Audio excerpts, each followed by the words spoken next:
ആ പരനാറി എന്നൊക്കെ ഉള്ള രീതിയിൽ സംബോധന ചെയ്തു. വളരെ മോശമായിട്ടുള്ള ഒരു മുഖ്യമന്ത്രിക്ക് ചേരുന്ന, മുഖ്യമന്ത്രി പോയിട്ട് ഒരു സാധാരണ പൊതുപ്രവർത്തകന് ചേരുന്ന പദങ്ങളല്ല ഒരിക്കലും അത്. അതിനുശേഷം നമ്മുടെ ഒരു ബിഷപ്പിനെ വിളിച്ചു നികൃഷ്ട ജീവി. ഇതൊക്കെ എന്ത് പദങ്ങളാണെന്ന് എനിക്ക് മനസ്സിലായത്. അതിനു മുമ്പ് ഒരു ശുംഭൻ വിളി വന്നിട്ടുണ്ട് നമ്മുടെ MP ജയരാജന്റെ ഭാഗത്ത് നിന്ന്. അതിനെതിരെ 6 ദിവസം എന്തോ ജയിലിൽ കടന്നിട്ടുണ്ട്. അപ്പൊ ഇങ്ങനെയുള്ള പരാമർശങ്ങളാണ് നമ്മുടെ മാർക്സിസ്റ്റ് കമ്മ്യൂണിസ്റ്റ് സഹാക്കന്മാരെ, സമുന്നതരായ സഹാക്കന്മാരിൽ നമ്മൾ കേട്ടുകൊണ്ടിരിക്കുന്നത്. അതെല്ലാം കഴിഞ്ഞ് പുള്ളിയുടെ ഓരോരോ ശൈലിയുണ്ട്. ചിലപ്പോൾ പുള്ളിയുടെ ശൈലികളായിരിക്കാം അത്. എന്ത് തന്നെയാലും പുള്ളിയുടെ ആ ഒരു ശൈലി, പിന്തുടരുന്ന ശൈലി ഒരിക്കലും ഇനിയെങ്കിലും അത് മാറ്റേണ്ട സമയം. കാരണം 10-85 വയസ്സിനടുത്ത് ആയി കഴിഞ്ഞു. അദ്ദേഹത്തിന്റെ ശൈലി മാറ്റേണ്ട സമയം ഒരുപാട് കഴിഞ്ഞു. കാരണം ഇനിയുള്ള തലമുറ അവരൊക്കെ കാണിക്കുന്നത് കണ്ടിട്ടാണ് ഈ തലമുറകൾ ഇനിയും അത് വരുന്നത്.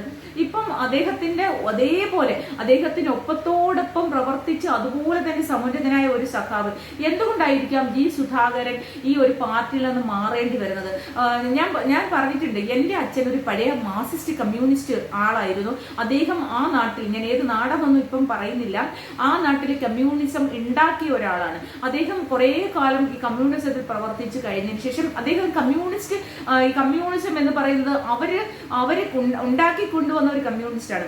എന്റെ അച്ഛൻ ഇപ്പൊ ജീവിച്ചിരിപ്പുണ്ടായിരുന്നെങ്കിൽ പിണറായി വിജയനെങ്കിലും പ്രായം ഉണ്ടാവുന്നത് ഒരു 85 വയസ്സ് 90 വയസ്സിനടുത്ത് എന്റെ അച്ഛന് ജീവിച്ചിരിപ്പുണ്ട്. ഒരു 87-88 വയസ്സുകളുണ്ടാവും. കാരണം എന്റെ അച്ഛൻ 55-ാമത്തെ വയസ്സിൽ ജനിച്ച മകളാണ് ഞാൻ. അപ്പൊ അത്ര വയസ്സെങ്കിലും ഉണ്ടായേനെ. അപ്പൊ ഒരു 88 വയസ്സിനകത്തെങ്കിലും എന്റെ അച്ഛൻ ഉണ്ടായേനെ. അപ്പൊ ഇവരെയും കട്ടെല്ലാം സീനിയർ ആണെന്ന് മനസ്സിലാക്കണം. അങ്ങനെ ഇവര് കമ്മ്യൂണിസ്റ്റ് പ്രസ്ഥാനത്തിന് വേണ്ടി പ്രവർത്തിച്ച, ഒരു കമ്മ്യൂണിസം കേരളത്തിൽ ഉണ്ടാക്കാൻ വേണ്ടിയിട്ട് പ്രവർത്തിച്ച ഒരാളിലെ ഒരു സഖാവിന്റെ മകളാണ് ഞാൻ. അദ്ദേഹം അത് കഴിഞ്ഞ ശേഷം ഇവരുടെ ഈ ആ പ്രത്യയശാസ്ത്രത്തിൽ നിന്ന് കമ്മ്യൂണിസം മാറി ചിന്തിക്കുന്നു എന്ന് കണ്ടപ്പോഴാണ് എന്റെ അച്ഛനൊക്കെ പാർട്ടി വിട്ടു പോരുന്നത്. എന്റെ അച്ഛൻ മരിച്ചിട്ട് ഇപ്പൊ 14 വർഷമായിട്ടോ.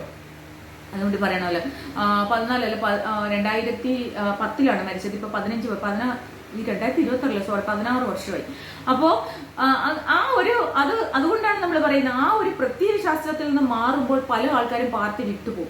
ആ പാർട്ടി വിട്ടുപോകുന്ന അവരെ നമ്മളെ വളരെ മോശമായിട്ട് പരാമർശം ചെയ്യുന്നതിൽ പകരം അവർക്ക് നമ്മളുമായിട്ട് ചേരാൻ പറ്റുന്നില്ല, അല്ലെങ്കിൽ നമ്മളുമായിട്ട് അവർക്ക് ഒരു ധാരണക്കുറവ്, അല്ലെങ്കിൽ നമ്മുടെ പാർട്ടിയിലെ വിശ്വാസക്കുറവ് എന്തോ ആയിക്കോട്ടെ, അതൊന്നും പറയാൻ പോണ്ട, അതുകൊണ്ട് മാറിപ്പോയി എന്ന് പറയാം. അല്ലെങ്കിൽ അത് അദ്ദേഹത്തിന്റെ ഇഷ്ടം. അദ്ദേഹത്തിന് നമ്മുടെ ഈ പാർട്ടിയിൽ ഇത്രയും വർഷം 40-45 വർഷം പ്രവർത്തിച്ച ഒരു പാർട്ടിയിൽ പെട്ടെന്ന് വിശ്വാസക്കുറവുണ്ടാകുന്നെങ്കിൽ എന്തെങ്കിലും അദ്ദേഹത്തിന് കാരണം കാണും. നിങ്ങൾ അദ്ദേഹത്തോട് ചോദിക്കൂ എന്ന് പറഞ്ഞത് മാറ്റാം. അപ്പൊ അത് ചെറ്റത്തരമാണ്, ചെറ്റ എന്ന് സംസാരിക്കുമ്പോൾ ആ ഒരു എന്താ പറയുക, അതിനൊക്കെ നമുക്ക് എക്സ്പ്ലെയിൻ ചെയ്യാൻ വാക്കുകളില്ല. ഒരു പൊതു